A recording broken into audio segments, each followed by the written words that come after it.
saja, dari mana saja bisa terkena obesitas? Obesitas paling biasa tingkat obesitas berdasarkan dari Riskesdas 2018 Kementerian Kesehatan Republik Indonesia mengatakan adanya peningkatan jumlah penderita. Bahkan 5 provinsi utama paling banyak penderita obesitas ada yang memiliki persentase di atas 30%. Berikut kita simak datanya, guys. Ya, ini kita lihat tingkat obesitas berdasarkan provinsi yang paling tinggi adalah di Sulut. Obesitas tidak bisa dianggap sebelah mata karena bisa memicu berbagai penyakit yang bisa membahayakan nyawa kita.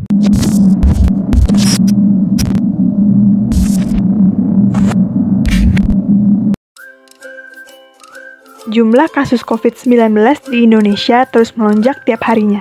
Hingga 30 September 2020, terdapat 287.000 total kasus di Indonesia dengan 215.000 pasien sembuh dan 10.740 meninggal dunia.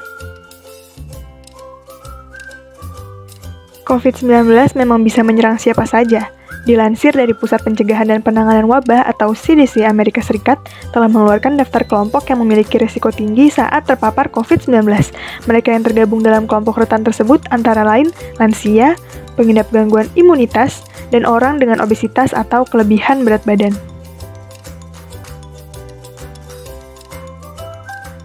Bahkan, sebuah studi yang dilakukan oleh para peneliti Genentech terhadap pasien COVID-19 di Amerika Serikat menemukan sebanyak 77% dari hampir 17.000 pasien COVID-19 yang dirawat di rumah sakit mengalami kelebihan berat badan 29% atau obesitas sebanyak 48%.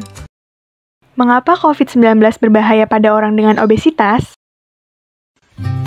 Di tengah pandemi, kita bisa jadi mengalami stres.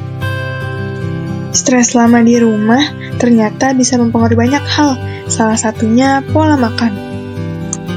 Terlalu lama di rumah, terutama jika tidak memiliki banyak aktivitas, bisa membuat seseorang makan lebih banyak.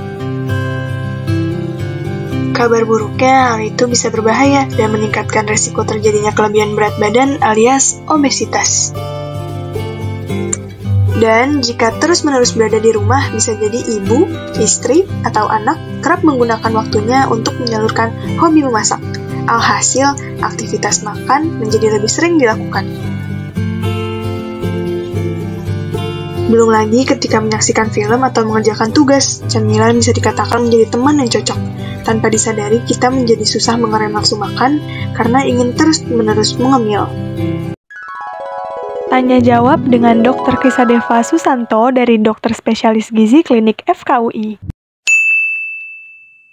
Jadi obesitas yang kita kenal dengan kegemukan itu merupakan suatu keadaan berat badan berlebih yang ditandai dengan penumpukan lemak yang berlebih di dalam tubuh.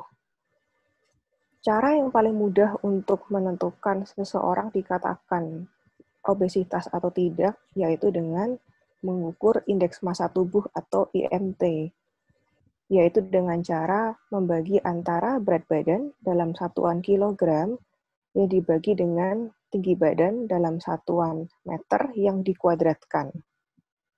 Pada orang-orang yang memiliki indeks massa tubuh normal, yaitu rentang 18,5 sampai 22,9 kg per meter kuadrat.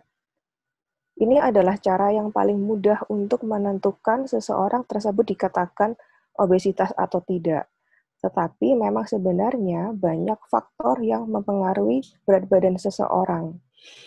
Artinya apa? Mungkin pada contohnya, pada atlet yang mana memang sebenarnya ototnya dia yang lebih besar daripada lemaknya.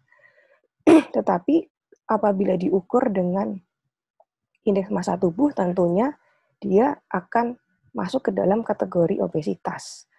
Jadi sebenarnya intinya ialah penekanannya pada seberapa besar lemak yang berlebih itu di dalam tubuh kita. Gitu. Pada keadaan obesitas itu akan terjadi proses inflamasi atau peradangan yang terjadi secara perlahan dan secara terus-menerus. Keadaan ini akan menyebabkan pengeluaran di dalam tubuh kita zat-zat yang sifatnya radang atau inflamasi.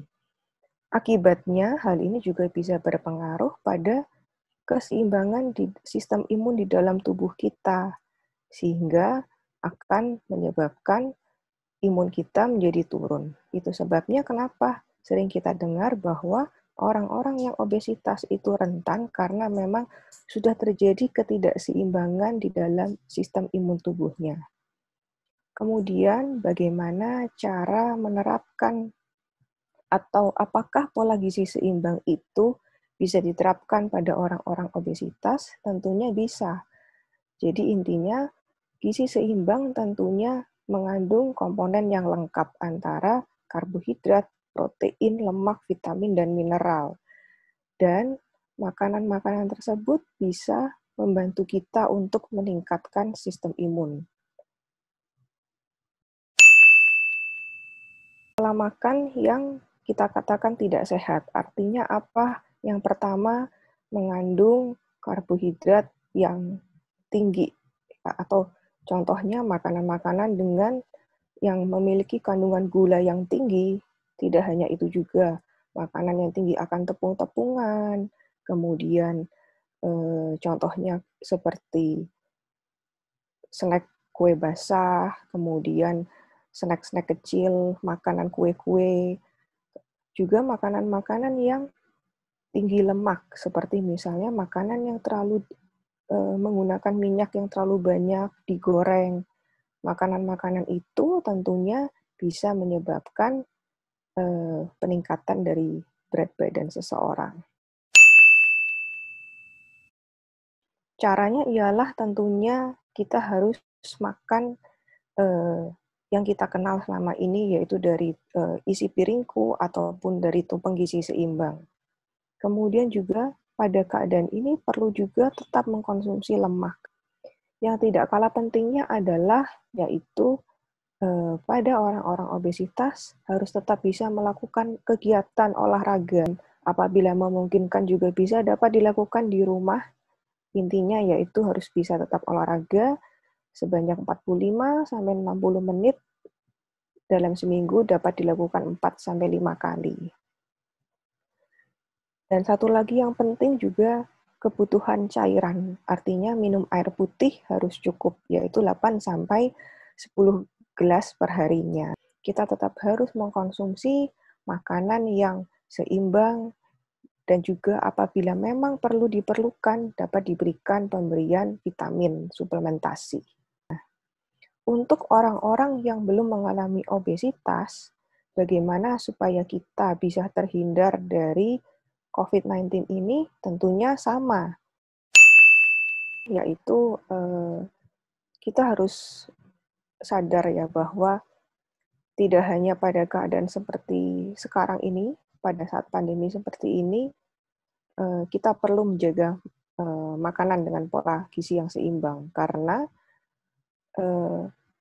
pola gizi yang seimbang di mana kita juga bisa mencegah baik itu kurang gizi atau kelebihan gizi pada orang-orang obesitas, itu bermanfaat karena dengan kita menjaga pola makan yang baik, itu akan membantu kita untuk terhindar dari berbagai penyakit-penyakit metabolik atau degeneratif lainnya di masa yang akan datang.